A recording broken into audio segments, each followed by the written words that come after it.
मैं हूँ राखी और आपका स्वागत है मेरी किचन में।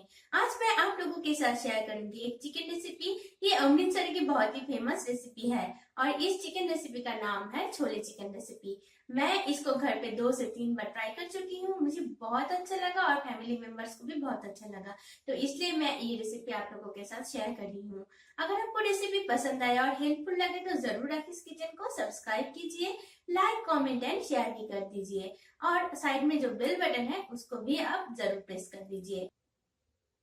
हेल्दी एंड टेस्टी रेसिपी के लिए राखीज किचन को सब्सक्राइब करें एंड बेल आइकन को ज़रूर दबाएं। हेलो फ्रेंड्स, कैसे हो आप लोग।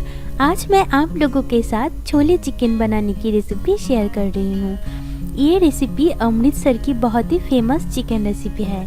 आज मैं आप लोगों के साथ ये dhaba style chicken recipe share कर रही हूँ। तो चलिए झटपट देख लेते हैं क्या क्या चाहिए इसको बनाने के लिए। मैंने यहाँ पर 10 से 15 कलियाँ लहसुन को लंबे शेप में काट करके रखी हूँ और 4 से 5 हरी मिर्च को बीच से काट करके रखी हूँ। नमक चाहिए अपनी स्वाद अनुसार। आधी छोटी चम्मच काली मिर्च का पाउडर चाहिए। 2 टमाटर को ऐसे पेस्ट बना लिया। हाफ कप धनिया पत्ता चाहिए। 3 मीडियम साइज प्याज को ऐसे लंबे शेप में काट कर ली। आधी छोटी चम्मच अदरक पाउडर चाहिए।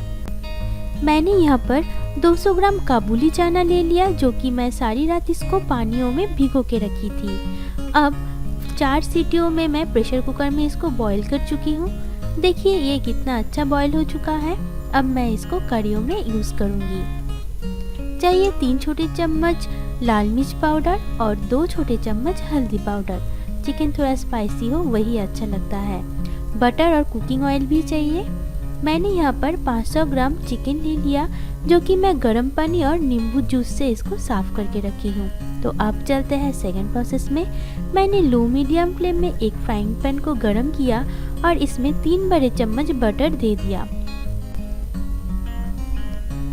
अब बटर को मेल्ट होने के लिए देते हैं। जैसे ही बटर मेल्ट हो जाएगा मैं इसके साथ ऐड कर दूंगी पहले से साफ किया हुआ चिकन को,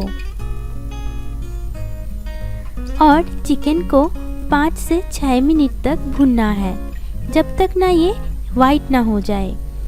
देखिए इसको बहुत अच्छे से मिलाना है और 3 से 4 मिनट बाद ये वाइट होने लगेगा। जैसे ही चिकन वाइट हो जाएगा मैं इसको अलग एक प्लेट में रख दूंगी।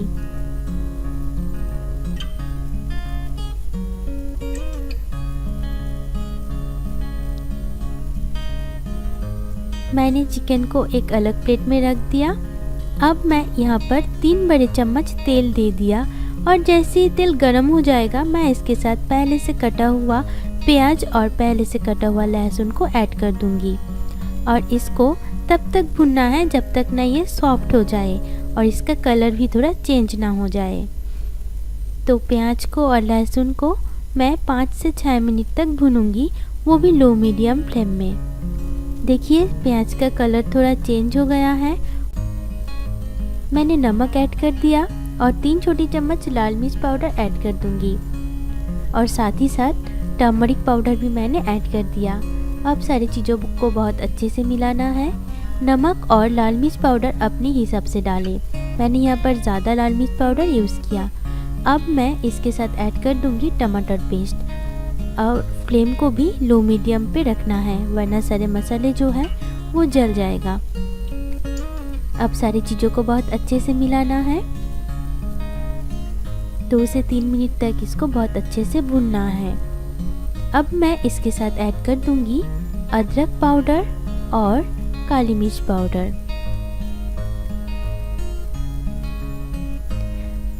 अब मैं इसको अच्छे से मिलाऊंगी और मसाले को अच्छे से पकाने के लिए मैंने यहाँ पर आधी कप पानी यूज़ किया। अब सारी चीज़ों को अच्छे से मिलाना है।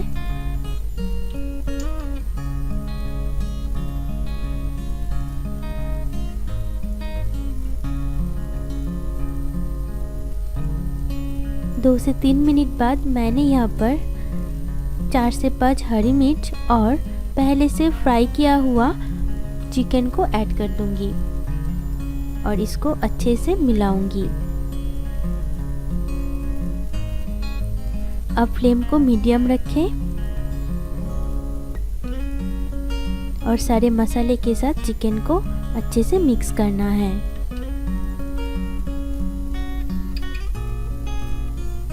अब मैं इसको 10 मिनट के लिए कवर कर दूंगी। देखिए 10 मिनट बाद चिकन बहुत अच्छे से कुक हो चुका है और मसाले के साथ बिल्कुल मिक्स हो चुका है। अब मैं ऐड कर दूंगी बॉईल किया हुआ काबुली चना को और अच्छे से सारे चीज़ों को मिलाऊंगी।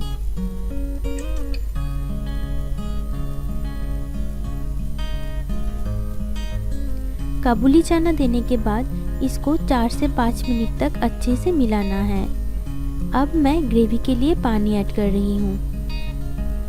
पानी थोड़ा कम डालें, मैंने यहाँ पर हाफ कप पानी ऐड किया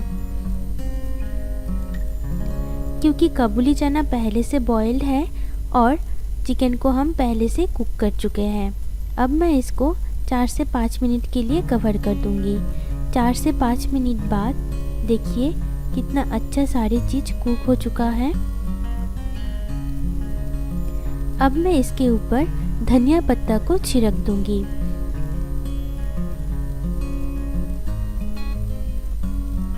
और सारी चीज़ों को फिर से एक बार मिला दूंगी।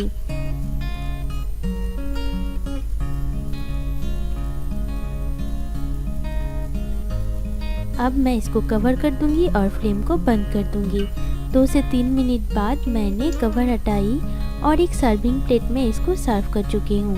गार्निशिंग के लिए थोड़ा सा धनिया पत्ता ऊपर से छिड़क दी हूँ। सो फ्रेंड्स, अगर आपको रेसिपी पसंद आए और अच्छा लगे तो ज़रूर घर पे ट्राई कीजिए और मुझे कमेंट बॉक्स में बताइए कि आपको ये रेसिपी कैसा लगा। और राखीज़ किचन को ज़रूर सब्सक्राइब कीजिए। Thank you.